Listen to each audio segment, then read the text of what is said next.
Assalamualaikum warahmatullahi wabarakatuh. Alhamdulillahirabbil alamin wa bihi nasta'in wa ala umurid dunya waddin. Wassalatu wassalamu ala asrofil anbiya'i wal mursalin wa ala alihi wa ashabihi ajma'in, amma ba'du.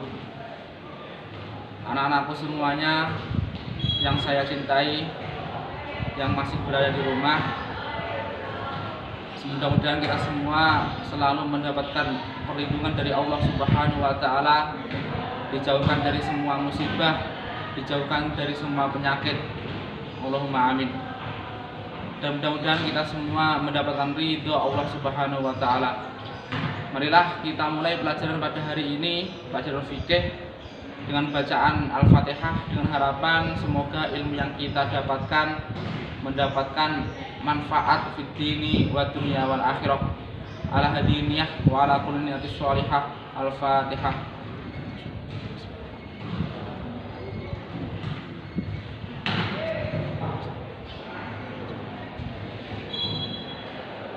Sebelum saya mulai pelajaran, tolong diperhatikan semuanya, tolong dicermati, difahami, nanti ditulis, disalin ke buku tulis. Tolong semua yang ada di kitab Mabadiul Fiqih juz 1 ditulis, disalin ke buku tulis. Lalu dikasih jarak minimal 3 baris. Minimal 3 baris untuk digunakan maknai. Marilah kita mulai pelajaran pada sore hari ini. Bismillahirrahmanirrahim. Qala al-musannifu rahimahullahu ta'ala wa nafa'ana bihi wa bi'ulubihi wa bi asrarihi wa bi anwarihi fid dharain amin. Soal, ma as-sunnatu, ma iku apa? As-sunnatu utawi kang aran sunnah. Jawabannya, hiya utawi sunnah, hiya utawi sunnah iku al-amru iku perkara. Al-mustahabbu kang den sunahake apa fi'luhu, ngelakoni al-mustahab utawa al-amru ya. Apa fi'luhu, apa nglakoni al-amru al-mustahab. Faman mongko utawi sapane wong iku fala lamun agawe to nglakoni sapa man hu ing al-amru ya yanalu mongko merkoleh sapa man, merkoleh sawaban ing ganjaran. Waman utawi sapane wong iku taroka lamun ninggalake sapa man hu ing al-amru al-mustahab ya layanalu mongko ora bakal merkoleh sapa man, ora merkoleh ikoban ing siksa, ikoban ing siksa. Sekarang ini membahas tentang sunnah ya. Kemarin kita sudah membahas tentang fardu. Fardu itu apa, pengertiannya apa, terus macam-macam fardu ada berapa. Sekarang kita membahas tentang sunnah. Ma'as sunnatu, apa itu yang disebut dengan sunnah? Jawabannya, sunnah yaitu perkara yang disunahkan untuk dilakukan. Perkara yang disunahkan untuk dilakukan. Terus faman fa'alahu yanalu sawaban. Barang siapa yang melakukannya akan mendapatkan pahala. Waman tarokahu layanalu ikoban. Dan barang siapa yang meninggalkannya atau tidak melaksanakannya maka tidak mendapatkan siksa. Intinya ketika kok sunnah maka ketika dilakukan itu mendapatkan pahala, dan ketika ditinggalkan maka tidak mendapatkan apa-apa. Maksudnya tidak mendapatkan siksa. Berbeda dengan fardu. Fardu itu wajib untuk dilakukan ya, seperti sholat, seperti puasa. Kok ternyata tidak melakukan maka akan mendapatkan dosa. Kok ketika melakukan berarti mendapatkan pahala. Itu ketika fardu. Kalau perkara sunnah itu ketika melaksanakan mendapatkan pahala, ketika ditinggalkan tidak mendapatkan dosa. Itu perbedaan antara al-fardu dan sunnah. Perbedaan antara fardu dan sunnah itu. Ketika kok fardu itu ditinggalkan akan mendapatkan siksa. Tapi ketika sunnah, ketika ditinggalkan tidak mendapatkan dosa. Paham ya? Terus kemarin juga dibahas tentang fardu, macam-macam fardu. Fardu itu ada 2 ya. Fardu itu ada fardu ain dan fardu kifayah. Fardu ain contohnya seperti sholat, puasa, zakat, itu namanya apa? fardu ain. Maksudnya bagaimana kata fardu ain? Fardu ain itu semua orang yang mukallaf, semua orang yang berakal dan sudah balik itu wajib untuk melaksanakan itu fardu ain. Wajib untuk melaksanakan. Seperti sholat. Sholat itu wajib dilaksanakan oleh orang yang mukallaf, yang sudah balik. Terus untuk puasa juga begitu. Juga wajib dilaksanakan untuk orang yang sudah balik dan sudah berakal. Berbeda dengan orang yang gila. Kalau gila berarti tidak wajib untuk melaksanakan. Kan begitu.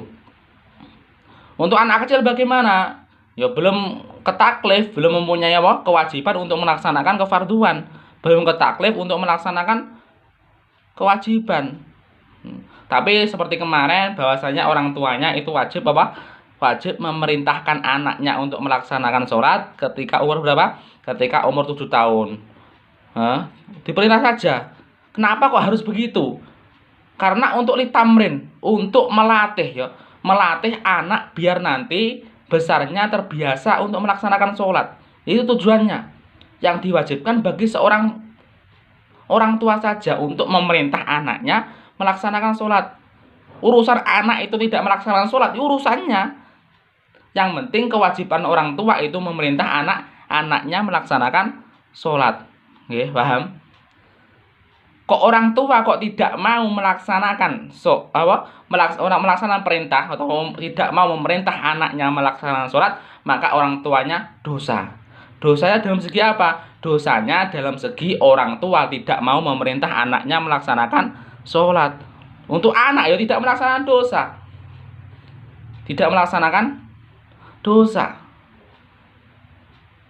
Nah, ketika nanti umur 10 tahun maka orang tua wajib wajib memukul anaknya ketika kok diperintah anaknya tidak mau melaksanakan sholat. Tapi memukulnya tidak kok sampai menimbulkan luka, tidak. Tapi memukulnya hanya sebatas cara Jawane yang tidak menimbulkan luka. Seperti sekarang, seperti dijewer, dijiwit, itu aja sudah cukup. Jangan sampai ditabuk, jangan sampai jangan sampai anaknya terluka. Itu haram malah hukumnya, tidak boleh.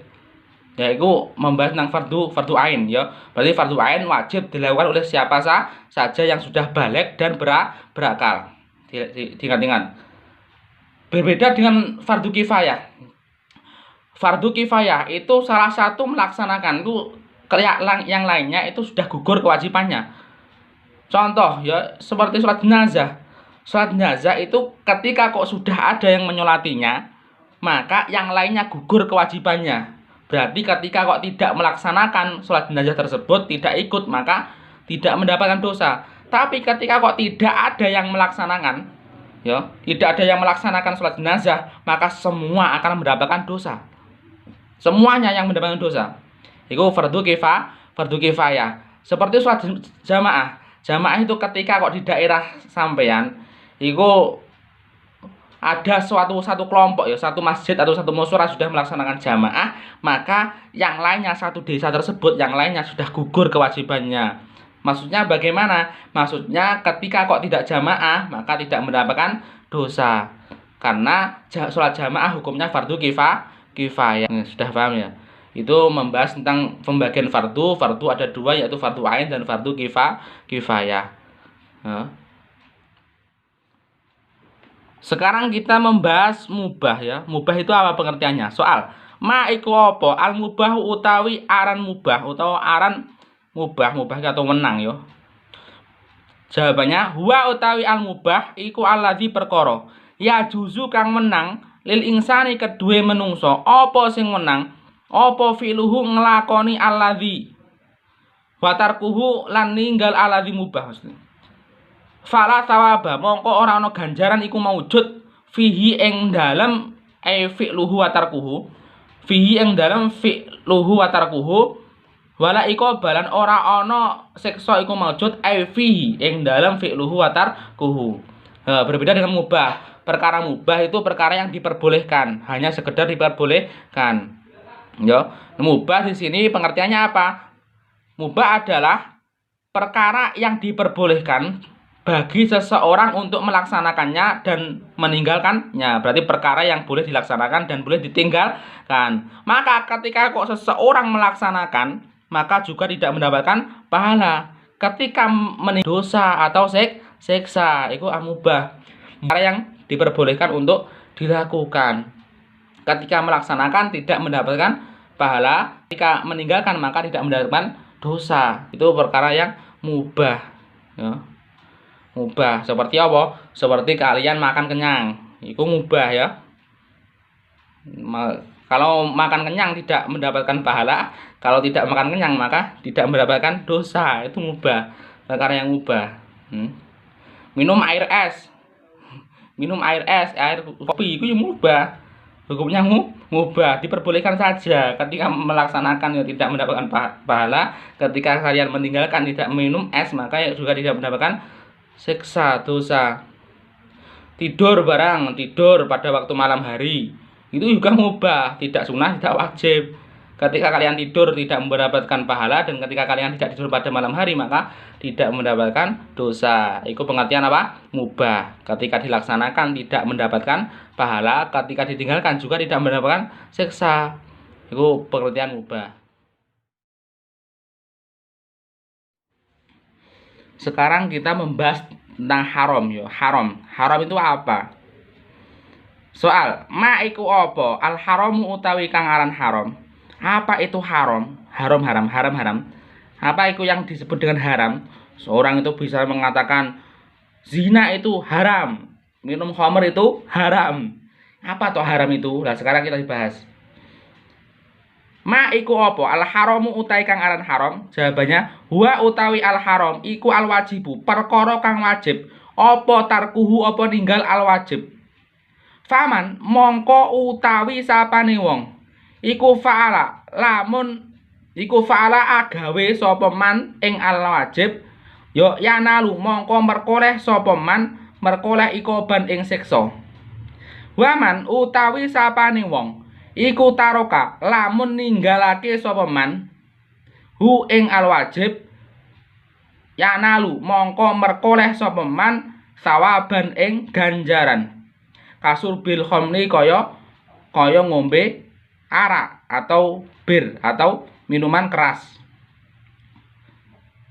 Sekarang apa pengertian haram? Pengertian haram adalah ya perkara yang wajib untuk ditinggalkan, ya. Perkara yang wajib untuk ditinggalkan itu haram. Tapi nak wajib apa? Nek wajib iku atau fardu iku artinya apa? Perkara yang wajib untuk dilaksanakan. Nah, untuk haram perkara yang wajib untuk ditinggalkan. Terus faman fa'alahu yanalu ikoban. Barang siapa melaksanakan perkara yang haram, barang siapa yang melaksanakan perkara yang haram, maka akan mendapatkan siksa. Wa man tarokahu yanalu sawaban.